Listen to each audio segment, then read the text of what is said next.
Hello all, welcome back. It's me Nihanth. ഇന്ന് reels, YouTube, ന്യൂസും ഒക്കെ ഓപ്പൺ ചെയ്ത് നമ്മൾ കാണുന്നത് എന്താണ്? അക്രമങ്ങൾ, തമ്മിലടികൾ, ഗുണ്ടാവിളയാട്ടങ്ങൾ, രാഷ്ട്രീയ സംഘർഷങ്ങൾ, പോലീസുമായിട്ടുള്ള സംഘർഷങ്ങൾ, കുടുംബത്തിനകത്ത് തന്നെ കൊലപാതകങ്ങൾ. ഒരു ദിവസം പോലും സമാധാന വാർത്തകൾ പ്രധാന തലക്കെട്ടുകളാകുന്നില്ല. ഇതൊരു യാദൃച്ഛികതയാണോ? അല്ലെങ്കിൽ നമ്മൾ ജീവിക്കുന്ന സമൂഹത്തിൻ്റെ യഥാർത്ഥ പ്രതിഫലനമാണോ? കേരളം എന്ന് പറയുമ്പോൾ നമുക്ക് അഭിമാനത്തോടെ പറയാനുള്ളത് വിദ്യാഭ്യാസവും കലാസാംസ്കാരികതയും സാമൂഹിക മുന്നേറ്റവും ഒക്കെയാണ്. പക്ഷെ ഇന്നത്തെ സോഷ്യൽ മീഡിയ തുറന്നാൽ തോന്നുന്നത് മറ്റൊന്നാണ്. സമാധാനം എന്നത് കേരളത്തിൽ നിന്നും ഇല്ലാതായിക്കൊണ്ടിരിക്കുന്നു എന്നൊരു ഭയം. ഇത് ശരിക്കും സത്യമാണോ? അല്ലെങ്കിൽ നമ്മൾ കാണുന്ന വാർത്തകളുടെ ഒരു പ്രത്യേക കോണാണോ? മാധ്യമങ്ങൾ പലപ്പോഴും നെഗറ്റീവ് വാർത്തകൾക്ക് മുൻതൂക്കം നൽകുന്നു. റീൽസ്, ന്യൂസിലൊക്കെ അക്രമം വിറ്റഴിക്കപ്പെട്ടുകൊണ്ടിരിക്കുകയാണ്. സംഘർഷം ശ്രദ്ധ പിടിച്ചു പറ്റുന്നു. പക്ഷെ അതിൻ്റെ ഇടയിൽ നമുക്ക് നഷ്ടമാവുന്നത് എന്താണ്? വിശ്വാസം. സമൂഹത്തിലേക്കുള്ള വിശ്വാസം, നിയമത്തിലേക്കുള്ള വിശ്വാസം, പോലീസിലേക്കുള്ള വിശ്വാസം. പോലീസിന് വിലയില്ല എന്ന് പലരും പറയുന്നു. പക്ഷെ ചിന്തിച്ചിട്ടുണ്ടോ നിങ്ങൾ? ഒരു പോലീസുകാരൻ നിയമം നടപ്പിലാക്കാൻ ശ്രമിക്കുമ്പോൾ അവൻ്റെ കൈകൾ രാഷ്ട്രീയ സമ്മർദ്ദം കൊണ്ട് ബന്ധിക്കപ്പെടുന്നുണ്ടോ? രാഷ്ട്രീയം എന്നത് സേവനമാകണം. പക്ഷേ ചിലർ അത് അധികാരത്തിനുള്ള ആയുധമാക്കുമ്പോൾ ഗുണ്ടകൾക്ക് വളരാൻ മണ്ണൊരുങ്ങുകയാണ്. ഗുണ്ടകൾ ജനിക്കുന്നില്ല, അവർ ഉണ്ടാക്കപ്പെടുകയാണ്. അവരെ വളർത്തുന്നത് ആരാണ്? സമൂഹം. അവസരങ്ങളില്ലായ്മ, അന്ധമായ പാർട്ടി വിശ്വാസം. ഇവിടെ ഒരു സത്യസന്ധമായ ഒരു ചോദ്യമുണ്ട്. ഗുണ്ടകൾ എവിടെ നിന്നാണ് വരുന്നത്? അവരെ സൃഷ്ടിക്കുന്നത് ആരാണ്? ഒരു കുട്ടി ഒരു ഗുണ്ടയായി ജനിക്കില്ല. അവൻ ജനിക്കുന്നത് ഒരു കുടുംബത്തിൽ, ഒരു സ്വപ്നത്തോടെ, ഭാവിയോടെ. പക്ഷെ സമൂഹം അവനെ എന്താക്കി മാറ്റുന്നു? സ്നേഹവും വഴികാട്ടലും ലഭിക്കാത്തിടത്ത്, അവസരങ്ങൾ ലഭിക്കാത്തിടത്ത്, പണം, പവർ, ഭയം. ഇതാണ് ഒരാൾക്ക് ഒരു എളുപ്പ വഴിയായി തോന്നുന്നത്. ഇവിടെയാണ് രാഷ്ട്രീയം ചർച്ചയിലേക്ക് വരുന്നത്. രാഷ്ട്രീയം എന്നതൊരു സേവനമാണ്. പക്ഷെ ചിലർ അതിനെ അധികാരത്തിനുള്ള യുദ്ധമാക്കി മാറ്റുമ്പോൾ ഗുണ്ടകൾക്ക് വാതിൽ തുറക്കപ്പെടുന്നു.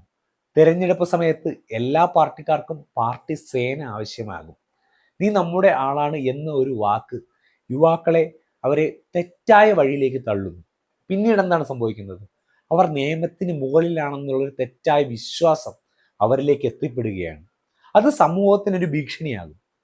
പാർട്ടിയോടുള്ള വിശ്വാസം വേണം, പക്ഷേ അത് അന്ധമാകരുത്. പാർട്ടി മാത്രം എന്നല്ല, ഒന്നും അന്ധമാകരുത്. അമിതമായ അമൃതും വിഷമാണ്. തെരഞ്ഞെടുപ്പ് സമയത്ത് നമ്മുടെ ആളുകൾ എന്ന് വിളിച്ച് യുവാക്കളുടെ ആവേശം ചൂഷണം ചെയ്യുമ്പോൾ അവർക്ക് തോന്നുന്നത് എന്താണ്? നമ്മൾ നിയമത്തിന് മുകളിലാണ്.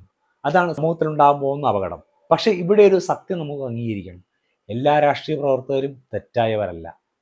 എല്ലാ പോലീസുകാരും ദുർബലരല്ല.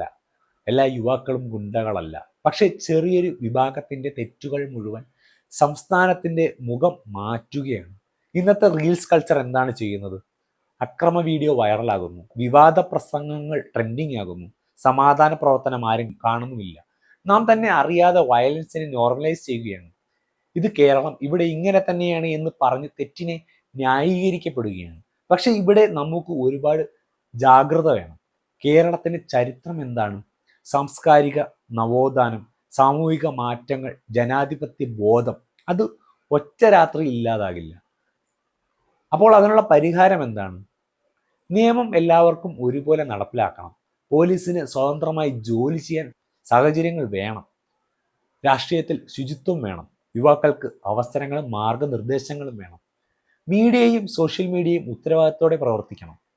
സോഷ്യൽ മീഡിയ ഉത്തരവാദിത്തോടുകൂടി പ്രവർത്തിക്കാൻ ഇവിടെ തൊഴിലില്ലായ്മ ക്ലിയർ ആകണം. തൊഴിലുണ്ടെങ്കിൽ തന്നെ അതിൻ്റേതായ ഫിക്സഡ് ശമ്പളം കൊടുക്കണം. ഒരു സംരംഭകൻ ഒരു ജോലിക്ക് ഒരാളിനെ നിർത്തിയാൽ മിനിമം 15,000 രൂപ, 20,000 രൂപ ശമ്പളമെങ്കിലും കൊടുക്കണം. അങ്ങനെ ഒരു സ്റ്റാഫിന് ഒരു എമൗണ്ട് കൊടുക്കാൻ പറ്റുന്നവർ മാത്രം സംരംഭകനായാൽ മതി. ആ ഒരു നിയമം നടപ്പിലാവണം.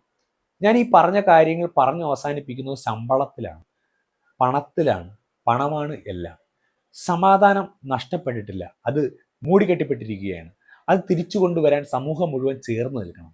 സുഹൃത്തുക്കളെ, ഗുണ്ടകൾ വാഴുന്ന കേരളമല്ല, നിയമം വാഴുന്ന കേരളം വേണം. ഭയമല്ല, നീതിയാണ് നമ്മെ നയിക്കേണ്ടത്. സമാധാനം എന്നത് ഒരു സ്വപ്നമല്ല, അതൊരു തിരഞ്ഞെടുപ്പാണ്. കേരളം എന്ന പേരിന് പിന്നിൽ ഒരു അഭിമാനമുണ്ട്. അത് കാത്തു സൂക്ഷിക്കുക. അത് നമ്മുടെ ഉത്തരവാദിത്തമാണ്. Thanks for watching this video and by.